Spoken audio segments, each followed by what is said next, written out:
Hot 97, we're back. Irv just bought everybody.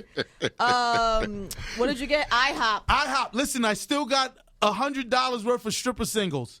I balled out at Pulse last night. I had a great time. Shout to Tony. Shout to Tony, my man. Yo, Tone, what up, kid? Okay. So Gotta hit the bell on this guy. You gotta hit the bell on this guy. So John, when Irv is at the strip club, are you there with him? Nah. You're home with the family. Yeah, I don't like strip clubs. I don't do strip. You guys are very different now, no? I am anyway. Yeah, I am. You are different than him. I mean, am very different. I'm single. We Right. switched. It's like we switched. I'm Personalities? single. Everyone. Yeah, like I used to be the wild guy. He was the more reserved guy. I'm Then- single. Irv I don't Gotti know what 187, Instagram and Twitter. Bell, please. that brings me to the time in your careers where you go from ruling the music business, whether it was Irv or Jaws Hook, or there was a time where you ran this business. There's one plaque that hangs in the studio, with an old studio, and I look at it and I reflect on it, right? It was a Billboard plaque. They give you a plaque when you have the #1 record, right? So it was a plaque that we had the #1 record. It was like Always on Time was the #1 record. Right. But in the top 10, it was like 7 records. That you did. That you Always were on involved. Time, Foolish, I'm Real, Ain't It Fun? And it was like one is coming down, one is coming up. You know, I'm in the Murder Rank. We in the Guinness Book of World Records. As a producer, I had the #1 record in a 52-week year for like 40 weeks, y'all. Wow. I had the #1 record. Wow. It was produced and made by me and Rule for like 40 weeks. It's sick. But when I look at that, I'm like, they hated us. But You couldn't move. You couldn't move. So any station you turned on, if you listened for a half hour, you heard us. across the country. Across the country. Yeah. Period. That's right. So so then you go from that to things changing. And when it first started to change, well, take me through it from your perspective. Take me through what you think happened from your place.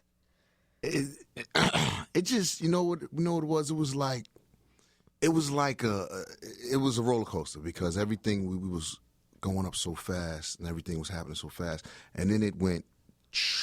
It was no slope. Like, it didn't take a, it was no dip. It was just a straight, and it was weird because, I'm really a fan driven artist. Yeah.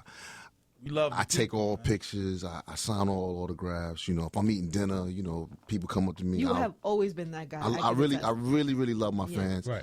And so for me, it was like, wow. Like that had to hurt, right? yeah, it did. Absolutely. I think a lot of people think I was angry at the fans, but I wasn't as much as angry as I was hurt. Because like I said, I did a lot for my fans. I really love my fans. I was a little angry. I respect the people who go out and support what we do, because without them we're nothing. Right. So it was really a weird time for me, and I think out of that came the anger. And then I went into a dark place, and everything was dark for me. Everything that I wanted to do was just angry. My music, the way I moved on the streets, everything was angry. It wasn't fun anymore. It was I like to call it the LeBron syndrome, even though I went through it first. Right. But it's like when LeBron left Cleveland, everybody just I hate LeBron. Right. But they loved LeBron. Right. And They LeBron wanted is to a good hate. guy. But the He's difference, another I guy think, that's is a good guy. He's a good guy, but Yeah. the difference is LeBron did something that people didn't like. Right. You didn't even do anything. Right. People didn't like. That's a little bit You different. were- That's different. You were That's you a were little in bit a different. well. You go ahead, finish Right. with your perspective. That's a little bit different, because I really didn't do anything that people didn't like. But it's the same notion of how he went about his craft after that. Right. He played angry. He did everything Yes. with, like, I have to prove something to everybody. You were doing that. Yes. That's what I was doing. I was angry. We don't like I you felt- angry either. I like angry you know, John doesn't yeah, really I'm good. I'm, It doesn't I'm a work. good person, Yeah. and I like being, me. You know what? Rule's the best person. You understand? Let me take over and big you up right now, my brother. Thank He's you, my one. brother. He's one of one. Thank you, my brother. He's one of one, and I done met a lot of people, artists, everything. He's one of one. That's why, like for me, when he was inside, I was listening to a lot of Ja Rule when he went into prison. And for the 2 years, I'm sitting there and listening. I'm like, yo, my man get busy. And I'm like, you know what? When he come home, we gonna give it the real shot. We gonna go. We gonna thing, and it's gonna be me and I made it. I said, because he deserves that. I said he deserves the best from me. Right. He deserves me to go all out and me to front line and do whatever for him. He deserves that. Like, so that's what is so crazy about it. And with the people, it was like we're good dudes. Like he told him, from my perspective, I was angry. You know who got me out of my anger? Angie, Sonny, and JJ. My kids is so ill, yo, because they talk to me and we're like friends. The relationship I got with them is like crazy. So like we'll be walking, you know, I live in Tribeca or whatever, so we'll be walking down the street and someone during that time, like if they came up to me and said, hey, Gotti, it would be like if I was before, it would be all love. Hey, I give them a joke, give them some energy. Now I was like, yo, I'm with my kids, man. Beat it. And I didn't care. But that's not who I was. That's not who I am. And my kids would be like, Dad, why you do that? He just wanted, or she just wanted a picture. And I'll be like, I don't care. They don't care about me. They flipped on me and my man. I don't care about them. So whatever I want to do, I'm going to do. And my kids was like, no, don't do that, Dad. You know, Dad, you're the greatest. And, you know, you're such a good guy. Don't do that. And them over like the course of like a year, them saying that, especially my daughter, Angie, I listened, and I was like, it ain't us. That's not us. You know what I'm saying? But I was angry. I'm like, yo, we the truest dudes. We be up in Harlem for the ruckus, giving love, everything. We come out. Dykeman, we come out. We ain't inside. We come out, and we just like you. It's just we make music. That's how I felt. So when they flipped, I was like, really? Really?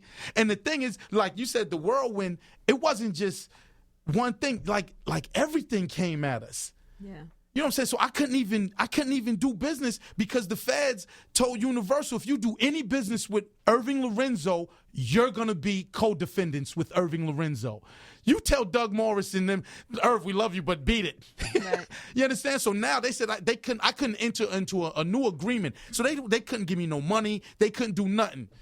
You know what I'm saying? So I'm sitting there trying to organize things and do things, and I got to do it with nothing. Because the feds is on my back. And I don't know if any of y'all been through federal indictment, all my street dudes that know. It's like what's that dude in Snoopy, the Linus? He has a black cloud. He's like the dirt bag. Yeah. That's how I was for like 6 years. It's still over me a little bit. It's still, the sun is just peeking through just now. But just so y'all know, when you're an executive and you in a federal indictment, Nobody. Executive wants to come near you. Wow. Nobody wants to. You know what I'm saying? That's why. Look at Def Jam. Everyone, they started a campaign. I didn't start that campaign about be the president of Def Jam. Def Jam ain't coming close to me. I used to tell people, I'm like, you can't blame Def Jam. Why? I think the feds ran up in Worldwide Plaza. Wow. I'm not getting that. In the middle of all of that, so you're dealing with the business is not messing with you. You're dealing with the sped case. Right. At any point did the two of you? Never. Nah, that's why you're so tight, right? Yeah, while the rest of the world was, we rode for each other because that's all we had. You know what I'm saying? Never. Rule there in court every day. You know what I'm saying? Never. And me and Rule never had an argument. It's like an unwritten thing. It's unspoken. We ain't got to speak.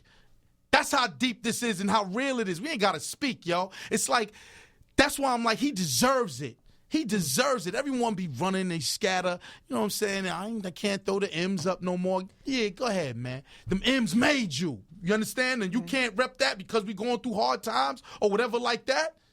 All right. Love. Wow. Yeah, it's all good, though. But it's all love. Yeah, it's all love. Hold on. Yeah. That was a light one. Like, because it got so real right there for a second. Yeah. Okay. Nah, we ain't gonna go real. I want everybody to know, though, what Gotti's saying, all of that. It's all love.